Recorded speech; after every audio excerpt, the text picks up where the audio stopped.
नमस्कार, स्वागत है आप सभी का अक्का एकेडमी में। मैं हूं रजनीश। हम अपने रीजनिंग सीरीज में वैसे प्रश्नों को लेकर के आते हैं जो प्रश्न या तो प्रीवियस एग्जामिनेशन में पूछे हुए हैं या फिर जिनका लेवल पूछे गए प्रश्नों के जैसा होता है। ये सारे के सारे प्रश्न काफी महत्वपूर्ण होते हैं आपके एग्जामिनेशन के लिए। हम अपने प्रत्येक सीरीज में 5 प्रश्न लेकर के आते हैं और प्रत्येक दिन लेकर के आते हैं और ये काफी महत्वपूर्ण है आपके सभी एग्जामिनेशनों के लिए। आइए देखते हैं इस सीरीज के पहले प्रश्न को। जैसा कि आप चित्र में देख रहे हैं, यहाँ पे 10 है, यहाँ पे 5 है, यहाँ पे 122 है, वहाँ पे 50 है। अच्छा, इन सभी के बीच क्या कोई रिलेशनशिप स्टैब्लिश होता दिखाई पड़ रहा है? क्या ऐसा लग रहा है कि ये 10, ये 5, 122, 50 इसमें कुछ रिलेशन, कुछ रूल, कुछ फंक्शंस को ये फॉलो करते होंगे? ठीक है, तो हमें फाइंड आउट क्या करना है? हमें ये वाला टर्म, यहाँ वाला टर्म फाइंड आउट करना है। हम क्या करेंगे, कैसे फाइंड आउट करेंगे? तो देखिए, डायरेक्टली कोई रिलेशन इसमें बनता दिख नहीं पड़ रहा। ठीक है, तो हम क्या करेंगे, इस 5 को हम ऐसा लिख सकते हैं क्या? 5 को हम ऐसा लिख सकते हैं क्या? 2 का स्क्वायर प्लस 1। चलिए ठीक है, एक खास रूल 2 का स्क्वायर प्लस 1 से ये हम 5 इसको लिख सकते हैं। अच्छा, 10 को हम लोग क्या लिख सकते हैं? 10 को हम लोग लिख सकते हैं 3 का स्क्वायर। 3 का स्क्वायर क्या होता है? 9 होता है, राइट। तो 3 का स्क्वायर हो गया प्लस 1, तो 9 प्लस 1 दैट इज 10। अच्छा, 122 को क्या लिख सकते हैं हम लोग? 11 का स्क्वायर प्लस 1। तो 11 का स्क्वायर क्या होता है? 121 और 1 क्या हो गया? 122। ठीक है, क्या 50 जो ये पैटर्न आ रहा है इसको फॉलो करेगा क्या? अरे देखते हैं, 7 का स्क्वायर क्या होता है? 49 प्लस 1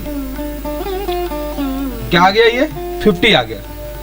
ठीक है, तो हम क्या देख रहे हैं कि इस चित्र में ये जो 10, 5, 120, 50 है, तो वही एक किसी खास रूल को फॉलो तो कर रहा है ये, कि इसको हम कैसे लिख सकते हैं? तो 3 का 10 को कैसा लिखा था हमने? 3 का स्क्वायर प्लस 1। ठीक है ना? तो अब क्या है कि ये जो टर्म होगा इसको भी हम इसी रूल के तहत लिख सकते हैं। ठीक है, लेकिन यहाँ पे इनके आपस में कुछ वैसा संबंध दिखाई नहीं पड़ता है। बस एक संबंध दिख रहा है कि ये सारे के सारे जो नंबर्स हैं, 10 है, 5 है, 122 है, 50 है, ये सारे के सारे नंबर क्या हैं? ये सारे के सारे नंबर आपके जो अभाज्य नंबर है उसके स्क्वायर का प्लस 1 है। जैसे 5 क्या है? 2 का स्क्वायर। 2 क्या है यहाँ पे? 2 यहाँ पे क्या है? अभाज्य संख्या है, राइट। तो यहाँ पे 3 क्या है? 3 भी अभाज्य संख्या है, 7 भी अभाज्य संख्या है, 11 का स्क्वायर 11 भी आपका अभाज्य संख्या है। ठीक है, तो पक्का है कि हमारा ये वाला जो टर्म होगा वो भी किसी अभाज्य संख्या का स्क्वायर प्लस 1 के रूल को फॉलो करेगा। अब हमें फाइंड आउट करना है, तो इसमें बस मेरे को एक यही रिलेशन दिखाई पड़ता है कि भाई ये जो नंबर, जो दिए हुए नंबर हैं, इनको हम किसी अभाज्य संख्या के स्क्वायर प्लस 1 के फॉर्म में लिख पाते हैं। मतलब हमारे पास सिर्फ और सिर्फ एक ही हमारे पास सिर्फ चाबी है। वो क्या है कि भैया, जैसे इन सभी टर्मों को किसी अभाज्य संख्या के स्क्वायर प्लस 1 के रूप में लिखा गया है, वैसे ही इस संख्या को हम किसी अभाज्य संख्या के स्क्वायर प्लस 1 के फॉर्म में लिखेंगे। लेकिन कोई भी डायरेक्ट रिलेशनशिप यहाँ पे ऐसे दिखता नहीं पड़ रहा है कि किसी खास से इंक्रीज हो, डिक्रीज हो, मल्टीप्लाई हो। ठीक है, तो हम आ जाएंगे कहाँ पे? ऑप्शन पे। अच्छा, हमारा ऑप्शन क्या है? ए 23 है। तो एक बात बताइए, 23 को किसी अभाज्य संख्या का स्क्वायर प्लस 1 के फॉर्म में लिख सकते हैं क्या? देखिए, हमने क्या किया, 6 का स्क्वायर क्या होता है? तो 36 ज्यादा हो गया। ठीक है, 5 का स्क्वायर 25 होता है, 4 का स्क्वायर लेते हैं। ठीक है, 4 आपका अभाज्य संख्या है नहीं, लेकिन ऐसे भी आप ले लीजिए तो 4 का स्क्वायर क्या होता है? 16। ठीक है, तो 16 प्लस 1 17 होता है। ठीक है, उस दृष्टिकोण से भी दूसरा दृष्टिकोण क्या है कि अभाज्य संख्या नहीं है, तो खैर वो तो चलेगा ही नहीं। यहाँ पे देखिए 18 है। 18 में क्या है? 18 में आपका इसमें भी आप 4 लेंगे तो 4 का स्क्वायर, अभी जैसे हमने डील किया था 16 आ गया, 16 प्लस 1 17, और 4 चूंकि अभाज्य संख्या भी नहीं है इसलिए ये ऑप्शन भी नहीं होगा। ये ऑप्शन भी नहीं हुआ और ये ऑप्शन भी नहीं हुआ। अच्छा 22 को देखते हैं। 22 को देखते हैं। आपका 5 का स्क्वायर तो 25 होता है, 4 का स्क्वायर हो गया 16 प्लस 6। ठीक है, तो देखिए क्या इसके रूल्स को फॉलो कर रहा है? क्या ये अभाज्य संख्या है? ये अभाज्य संख्या नहीं है। क्या ये 1 है? ये 1 भी नहीं है, तो ये भी ऑप्शन नहीं होगा। अब हमारे पास एक ऑप्शन बच जाता है, वो क्या है? 26। हमारे पास एक ऑप्शन बच जाता है 26। अच्छा 26 को क्या हम इस फॉर्म में लिख सकते हैं? 5 का स्क्वायर प्लस 1, राइट। आप क्या देख रहे हैं कि 5 क्या है? एक अभाज्य संख्या है। ये सभी जो संख्याएं हैं इनको हमने किस तरह से व्यक्त किया था? अभाज्य संख्या का स्क्वायर प्लस 1। क्या 5 अभाज्य संख्या है? बिल्कुल है। प्लस 1 है? बिल्कुल है। मतलब जिस पैटर्न से हमने इस संख्या को व्यक्त किया था, उसी पैटर्न से इन 4 दिए हुए ऑप्शन में से मात्र एक संख्या ऐसी है जिसको हम इसी पैटर्न से व्यक्त कर सकते हैं। मतलब हमारा आंसर बी होगा 26। ठीक है, हमारा आंसर क्या होगा? B 26। 26 is the right answer. चलिए अब अगले प्रश्न को देखेंगे। अगला प्रश्न है, नीचे दी गई प्रश्न का सही वेन आरेख बताएं। घोड़ा, बंदर, बाघ। देखिए ध्यान दीजिएगा, घोड़ा है, बंदर है, बाघ है। वेन आरेख का मतलब क्या? हमें रिलेशनशिप फाइंड आउट करना है, हमें रिलेशनशिप दर्शाना है। अच्छा एक बात बताओ, लोग क्या करते हैं ना, लोग क्या गड़बड़ी क्या कर देते हैं बच्चे की? घोड़ा, बंदर, बाघ। बंदर सबसे छोटा, भैया चलो सबसे छोटा हो गया। उससे बड़ा कौन? घोड़ा। उससे बड़ा कौन? बाघ। ठीक है, तो लोग फटाफट कर देते हैं कि चलो ए कर दो, ए आंसर हो गया। लेकिन क्या ए आंसर है? नहीं, ए आंसर नहीं है।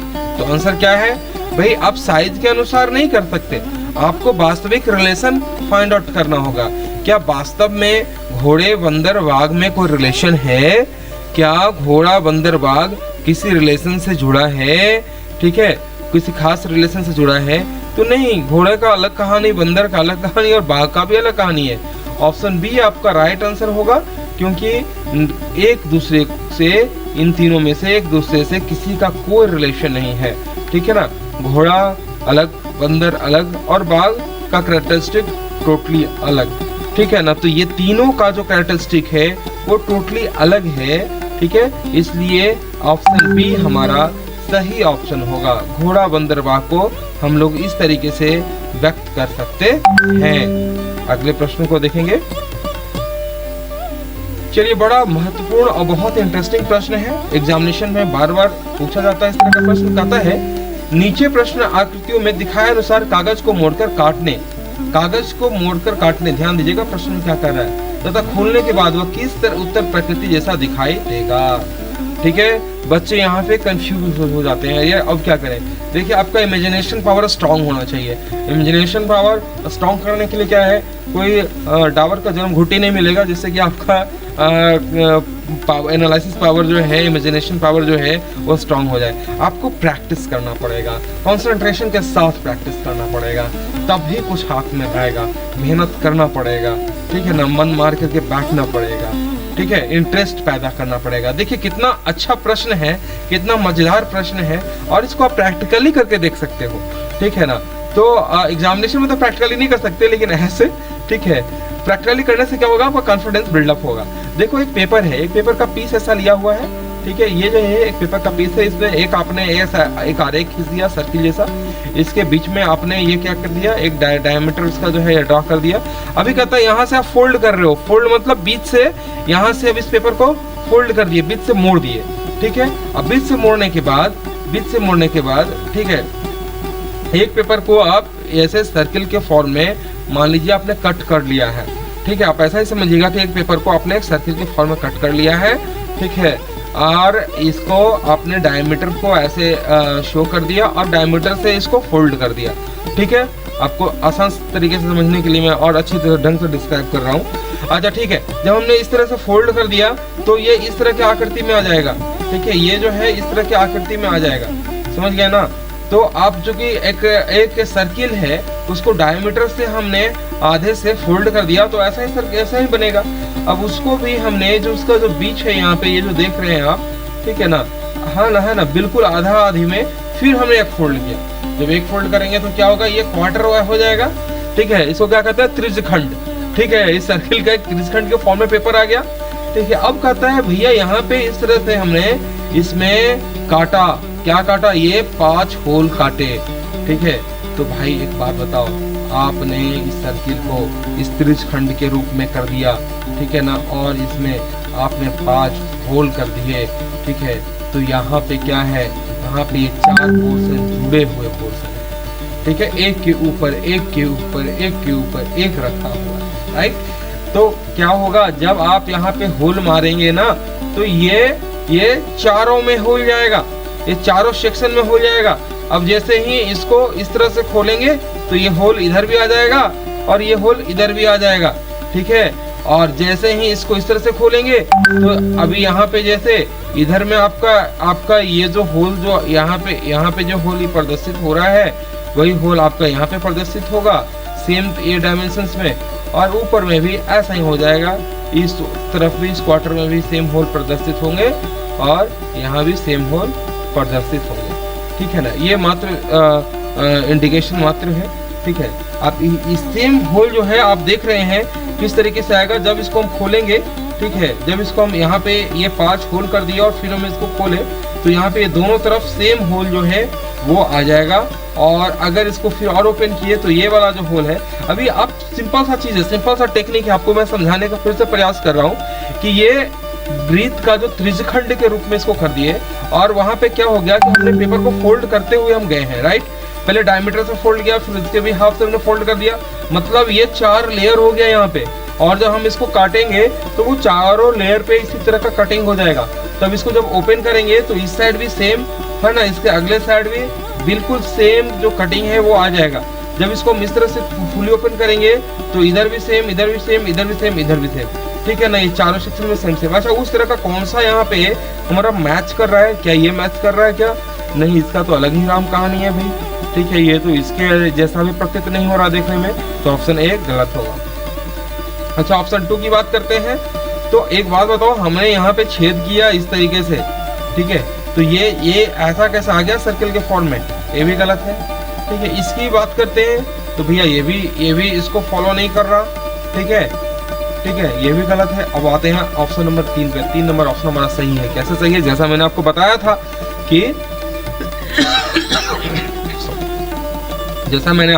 था कि यहाँ पे क्या देख रहे हैं, ठीक है, ये चार लेयर है, और जब यहाँ पे हम कटिंग करेंगे तो ये चारों त्रिज्यखंड में सेम जो है इस तरह का कटिंग मिल जाएगा। देखिए आप, अब क्लियर हो जाएगा, बिल्कुल ही क्लियर हो जाएगा। ये यहाँ इस त्रिज्यखंड में यहाँ पे हमने होल मारा था, ठीक है, यहाँ पे, और जब इसको हमने ओपन किया, ये मान लीजिए एक डायमीटर में ओपन किया तो इधर भी आया, जब इसको इधर ओपन कर दिया तो चारों त्रिज्यखंड में ये आ गया, क्योंकि ये 4 लेयर है यहाँ पे। जब यहाँ पे कटिंग करेंगे तो ये चारों लेयर पे कटिंग होगा, तो किस तरह से प्रतीत होगा, वो इस तरह से प्रतीत होगा। ठीक है, ऑप्शन नंबर 3 हमारा सही आंसर है। कॉन्सेप्ट आपका क्लियर हो गया, और बिल्कुल आसान सा चीज है, बिल्कुल घबराने वाली बात नहीं है, समझने का प्रयास करना है बस, कि पेपर का कटिंग लिए, उसको फोल्ड किए, फोल्ड करके फिर उसको दोबारा फोल्ड किए हाफ से। ठीक है, तो इस तरह का मिल गया। अब क्या है, ये त्रिज्यखंड, ठीक है ना, 4 लेयर एक जैसा ही एकदम सेम वे का 4 लेयर हो गया, और ऊपर जो कटिंग करेंगे तो चारों में इंगित होगा। अब भैया चारों में इंगित होगा, तो पहले हमने इस तरह से खोला, तो आप जो चारों सेक्शंस है उस पे सेम जो कटिंग है वो क्या होगा, इंगित होगा। ठीक है, तो वो आपका जो ऑप्शन 3 है ऐसा दिखाई पड़ेगा। ऑप्शन 3 हमारा सही आंसर है। अगले प्रश्न को देखेंगे। अगला प्रश्न कहता है, दिए गए विकल्पों में से लुप्त संख्या ज्ञात करें। तो देखिए, हम क्या जानते हैं, इस तरह के प्रॉब्लम को हम कैसे सॉल्व करेंगे, हमें ये वाला नंबर फाइंड आउट करना है ना। ठीक है, तो हम क्या करेंगे कि इसके रो में जो दिए हुए जो संख्या है, बाकी संख्याओं से उनका रिलेशन एस्टेब्लिश करेंगे। सेम रिलेशन इस कॉलम के लिए भी, इस कॉलम के लिए, दोनों कॉलम के लिए सेम होना चाहिए। अगर same rule, same functions in दोनों कॉलम के लिए भी सेम है तो इसके लिए भी सेम होगा, और इस संख्या को हम लोग ज्ञात कर लेंगे। ये हो गया हमारा कॉन्सेप्ट, ये हो गया हमारा स्ट्रैटेजी, जिस स्ट्रैटेजी से इस प्रॉब्लम को डील करेंगे। अब हम इसको फॉर्मुलेट करते हैं। किसी भी इस तरह के प्रॉब्लम का पहला पार्ट होता है फॉर्मुलेशन का। सही ढंग से हमें इसको फॉर्मुलेट करना है, मतलब रूल फाइंड आउट करना है किस रूल के तहत ये है ऐसा। चलिए ठीक है, तो इसके रो में यहाँ पे कौन सी संख्या है 21। अच्छा 21 हम कैसे लिख सकते हैं, ठीक है 21 हम कैसे लिख सकते हैं इसको, और फिर हमें क्या करना होगा कि उसी रूल को इसमें इस कॉलम में इम्प्लीमेंट करना होगा, और उसी रूल को फिर हमें इस कॉलम को भी इम्प्लीमेंट करना होगा। तो एक चीज बताइए, ये तो 20 + 1 ऐसे 21 कर देंगे, फिर 2 का क्या रोल है, हमें तो इन तीनों नंबर्स का यूज करके इसको 21 लाना है, ठीक है। तो हम क्या करेंगे, अच्छा एक काम कर सकते हैं ना, ये 20 है ये 2 है, ये 20 है और ये 2 है, तो आप मुझे बताओ 20 + 2 क्या हो जाता है, 20 और प्लस 2 क्या हो जाएगा 22 हो गया।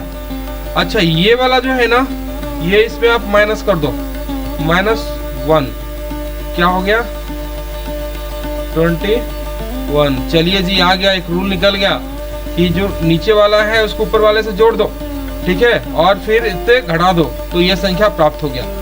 क्या ये सेम रूल इस कॉलम के लिए होगा, ठीक है। हमें अब 22 को एस्टैब्लिश करना है इन तीन नंबर्स के थ्रू, तो ये 23 है, ये 1 है, ये क्या है 23 है और ये 1 है, राइट। तो 23 को हमने क्या कर दिया 1 से जोड़ दिया, 23 + 1 क्या हो गया, ये 24 हो गया, दैट्स फाइन। और जैसा कि इसमें क्या था, ये 24 हो गया, तो जो 2 है इसको इसे हम लोग माइनस कर देंगे, -2, तो क्या निकल गया 22। अब ये जो 22 निकला है, तो ये 22 यही हो गया ना, आ गया, मतलब सेम रूल इस कॉलम में भी एस्टैब्लिश हो गया, सेम रूल इस कॉलम में भी एस्टैब्लिश हो गया। चलिए जी हमने फॉर्मुलेशन कर लिया। अब जब फॉर्मुलेशन कर लिया तो हमें बस अब कैलकुलेट करना है, क्योंकि हमने खास रूल, एक खास फार्मूला पा लिया, जिस रूल से इस रो की इस संख्या और ये संख्या निर्धारित होती है। कैसे निर्धारित होती है एक बार फिर देख लेंगे।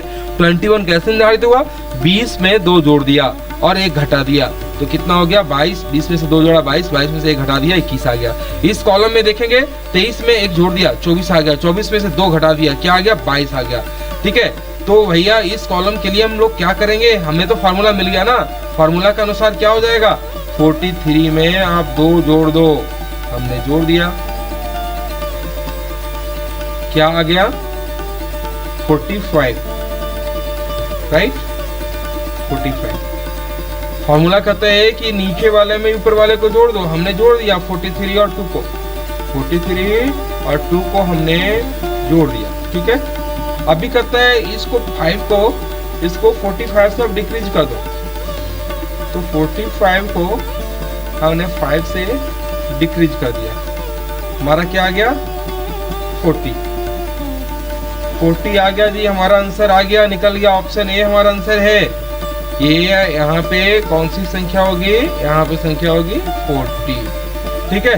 तो हमें घबराना नहीं है, आराम से कैलकुलेशन करना है, ठीक है। और जब हम प्रैक्टिस करेंगे, ठीक है, 2 से 3 सेकंड में इस तरह के प्रॉब्लम को हम लोग सॉल्व कर देंगे, ठीक है। आपको घबराना नहीं है कि भाई अब क्या करें, ये इतनी बड़ी विपदा आ गई, विपदा कुछ नहीं होता, ठीक है।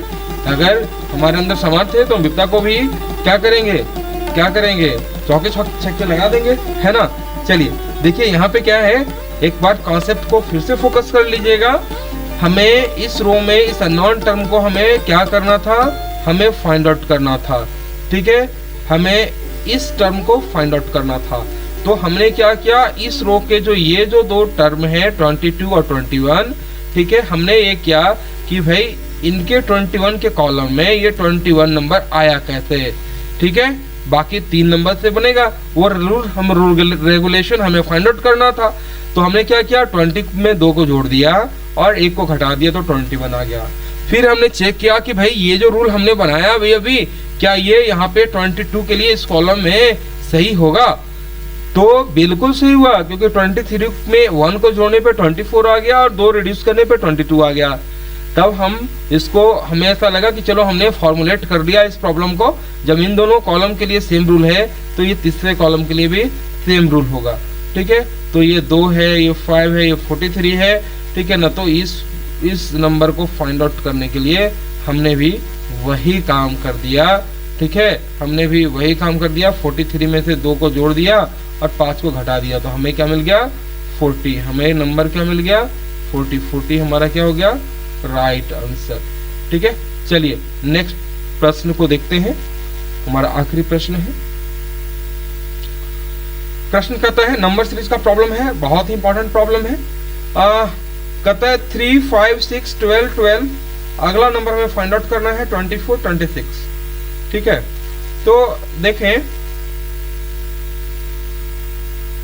नंबर लिख ले पहले हम लोग।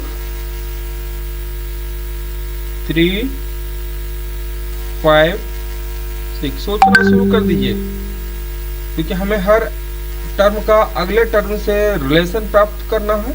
नंबर सीरीज में ही तो काम करते हैं, या एक टर्म छोड़ करके या 2 टर्म छोड़ करके कुछ रिलेशनशिप फाइंड आउट हो जाए, है ना। ठीक है, चलिए हमने लिख लिया। अभी देखिए 3, 5 क्या 2 का डिफरेंस है, 5, 6 क्या कितने का डिफरेंस है, 1 का डिफरेंस है, मामला नहीं जच रहा। अच्छा एक बात बताइए, हम तो कर रहे हैं 3, 5, 5, 6, 6, 12, फिर बिल्कुल अनपैरेलल हो जाता है। 3, 6 में कुछ रिलेशन निकल रहा है क्या? मतलब 3 में अगर हम 3 जोड़ते हैं, हम वही टर्म जोड़ते हैं, तो हमारा ये वाला टर्म फाइंड आउट हो जाता है।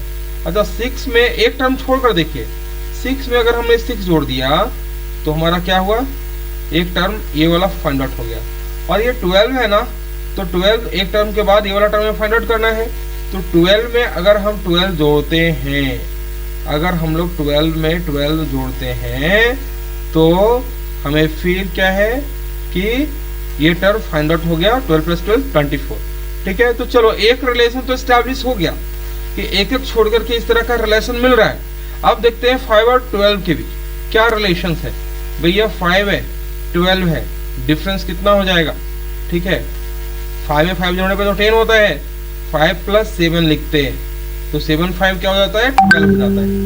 ठीक है, तो अच्छा ठीक है, ये तो 7 हो गया। अगला टर्म तो हमें फाइंड आउट करना है। ऐसा करते हैं, हम इसको भी क्या करते हैं 7 से ऐड कर देते हैं। ठीक है ना, सेम नंबर से ऐड कर देते हैं। ठीक है, क्योंकि इस तरह का रिलेशन तो इसमें दिख नहीं रहा, 7 है और इसी 7 से हमने इसको ऐड कर दिया। इससे होगा क्या कि यहाँ पे जो नंबर आ जाएगा, ठीक है ना, यहाँ पे जो नंबर आ जाएगा वो नंबर क्या होगा 19। ठीक है, लेकिन अभी भी हम इसको ये नहीं बोलेंगे कि सही है, क्योंकि अगला टर्म इधर क्या है, एक टर्म छोड़कर 26। तो अगर 19 में फिर 7, 19 में फिर अगर हमारा 7 जुड़ने पे 26 आ जाता है, तो हमारा रोल बिल्कुल सही होगा। ठीक है, तो 19 में 7 जोड़ा, क्या 26 आता है? अरे आ गया। मतलब हमारा, हम जो इस रूल को लेकर चल रहे हैं वो रूल बिल्कुल सही है। ठीक है, तो हमारा आंसर क्या हो जाएगा 19। ऑप्शन बी हमारा आंसर हो जाएगा। ठीक है, एक बार फिर से देखिएगा, ध्यान दीजिएगा, बहुत ही आसान है। ठीक है, ये सीरीज था, इस तरह के सीरीज पूछे जाते हैं प्रश्न में, काफी महत्वपूर्ण प्रश्न है ये। ठीक है ना, तो आपकी जो एसएससी के एग्जामिनेशन है, रेलवे का एग्जामिनेशन है, इवन यूजीसी नेट के एग्जामिनेशन में भी इस तरह के प्रश्न पूछे जाते हैं कि आपका जो रिलेशनशिप शो होता है ना, वो रेगुलर नहीं होता है। नॉर्मली नंबर सीरीज में अगले टर्म का पिछले टर्म से कुछ ना कुछ रिलेशन एस्टैब्लिश होता जाता है। ठीक है, यहाँ पे आपको घुमाने के लिए क्वेश्चंस में क्या क्या है कि जो रिलेशनशिप है वो क्या है कि अगले टर्म से नहीं, एक टर्म छोड़ करके उसके अगले टर्म से, फिर एक टर्म छोड़ कर उसके अगले टर्म से एस्टैब्लिश हो रहा है। कई बार एग्जामिनेशन में क्या होता है कि बीच के 2 टर्म गायब हो जाएंगे, उसके बाद वाले टर्म से रिलेशनशिप बनेगा। ठीक है, फिर 2 टर्म गायब हो जाएंगे, फिर अगले टर्म से रिलेशनशिप बनेगा। तो हमें चौकन्ना रहना है और समझकर जो हमारा सीरीज है उसको समझकर हमें सॉल्व करने की जरूरत होती है ऐसे जगहों पे। ठीक है ना, तो अब यहाँ पे जैसा था कि एक टर्म छोड़ करके हमारा रिलेशन दिया, तो चलो रिलेशन भी स्टैब्लिश हो गया कि भाई उसका सीधे डबल 6 है, 6 का डबल 12 है, 12 का डबल जो है 24, एक रिलेशन आ गया। लेकिन 5 और 12 का रिलेशन है, तो क्या होगा ठीक है, क्या ये डबल है? डबल नहीं है, डबल होता तो 10 होता 5 का, ठीक है, 5 का ये 12 है, मतलब कितने का डिफरेंस है? 7 का डिफरेंस है, ठीक है। चलो यहाँ पे तो 7 ऐड कर दिया, ठीक है। अगला इसके अगला टर्म तो खाली है जो हमें फाइंड आउट करना है, और फिर उसके अगला टर्म जो है मेरे को गिवन है वो कितना है? 26 है, मतलब इस सीरीज के लिए क्या होगा? 5, 12 अननोन और 26। तो चलो 7 जोड़ दिया तो 12 आ गया। अच्छा एक काम करते हैं, फिर इसमें 7 जोड़ देते हैं सेम नंबर को, ठीक है। तो सेम नंबर को जोड़ा तो 19 आ गया। अच्छा 19 में फिर 7 को जोड़ दिए थे, क्या 26 आ रहा है? आ रहा है। तो हमारा आंसर आ गया, हमारा आंसर यही हो गया, राइट, 19, ऑप्शन बी हमारा आंसर हो गया, ठीक है।